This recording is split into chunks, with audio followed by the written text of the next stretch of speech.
1920 Evil Returns is a horror movie filled with romantic drama from the country of India, released in cinemas in its home country on November 2nd, 2012. While I don't have a great knowledge or experience with Hindu horror films, or just Hindu cinema in general, I figured tonight would be a good night to change all of that. This film was randomly chosen just because I actually have it on my shelf after buying a few DVDs for cheap from India on eBay. 1920 Evil Returns is the second out of a trilogy of horror films that I guess all are set in the year of 1920. The first out of the three, simply called 1920, was released back in 2008, while the last one, 1920 London, was just released in May of 2016. From what I understand, the films are only connected in title and the year they are actually set in.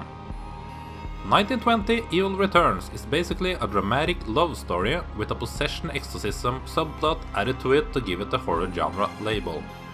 The highly popular poet Jaidev has fallen in love with a young girl named Smruti after exchanging letters with each other over a long time period. When they are finally set to meet for the very first time, an accident occurs and Jaidev eventually gets the tragic message that Smruti has sadly passed away. कि ईश्वर हमसे हमारा सब कुछ छीन कर भी हमें जीने की चुनौती क्यों देता है? क्यों? ऐसा क्या छीना है उसने आपसे भैया? सब कुछ तो है आपके पास। जयदेव वर्मा है आप, इस देश के सबसे काबिल, सबसे मशहूर शायर हैं आप। और क्या चाहिए आपको? जिंदा रहने की वजह। One day, Jaidev finds a young woman hurt and unconscious nearby his house. He brings her home to help her as she has lost all of her memory. Soon though, supernatural events start to take place in his house, and Jaidev has to try to figure out the past of this woman in order to help her, which eventually leads him to believe that after all this time he might actually have found his lost love, Smruti. Basically, this movie could have been split into two separate entities. On one hand you have the traditional love story, and on the other hand you have a silly ripoff of The Exorcist. I am not a target audience for a romantic movie at all, let alone one from India, but I'd say that it's the better part of the two in this film. If you are unfamiliar with Bollywood movies, then you have to accept the fact that these are not films that are attempting to please the Western audience. They will stick to their way of doing things, which includes sudden songs popping up in the middle of the movie.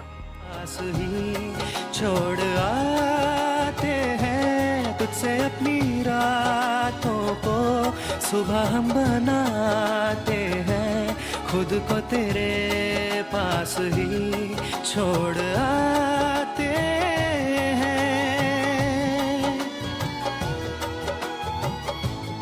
ये गीत मेरा है इसके बोल भी मेरे हैं I think this one has 5 places where a song just erupts, and that works okay within the romantic setup, while it feels silly when it comes before or after what is supposed to be a suspenseful scene.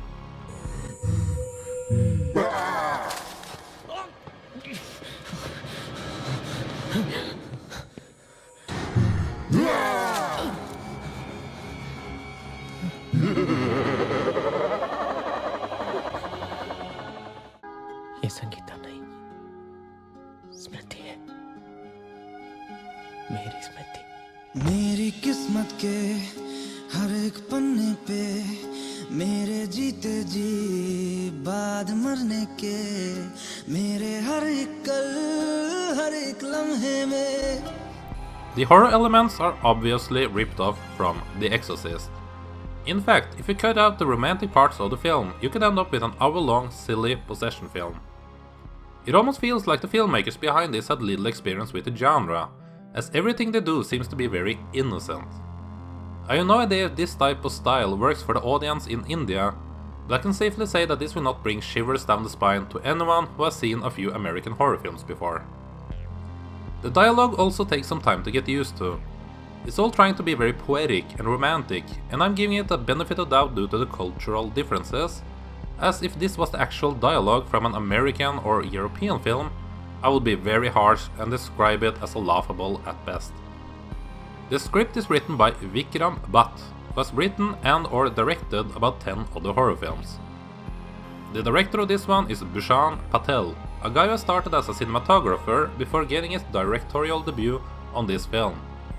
He has continued to work in the genre on his 2 other feature films with Rajini MMS 2 from 2014, a movie I actually also happen to have in my shelf, and Alone from 2015. Judging him by his work here, I'd say that it is competent when it comes to the visual aspect of movie making. सच बात बताओ, तुझे इतनी तकलीफ में देख के बहुत अच्छा लगा। सफल हो गया मेरा मरना, सफल हो गया।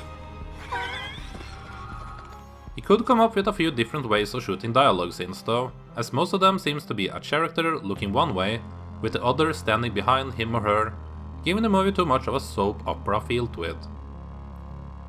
I don't know what to say about the acting. I guess they did what they were asked for, although the characters all come off very one-dimensional and boring.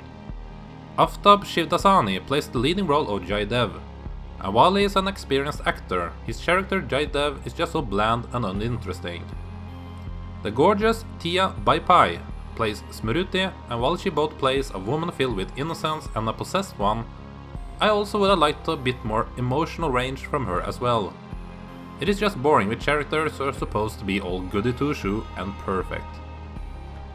The movie also lasts for 2 hours, and that would be a bit too much for most viewers. It actually has an intermission 1 hour into it, and you know what? That was very welcoming, and while I usually don't pause a film, I figured I should follow the instructions this time around and take a break, as I already felt like I had been watching this film for way too long. I would not have a problem with reducing its length down from 120 minutes till just around 80 minutes without losing any important parts of the story. So, if you are interested in trying out something new, should you check out 1920 Evil Returns? I'd say no. I know there are other horror movies out from India, and I have confidence that this is not the best one available. 2 hours of Bollywood romance and singing with a bit of exorcism added to it is not enough to keep me entertained. 1920 Evil Returns gets a 2 out of 5. I'd be really interested in hearing which Bollywood horror films that are out there that would get your recommendation, so feel free to shoot me a few titles in the comment section below that I should check out. And put some feedback with that if you feel like it. A like and subscribe and all of that would be very appreciated, and of course, thank you very much for watching.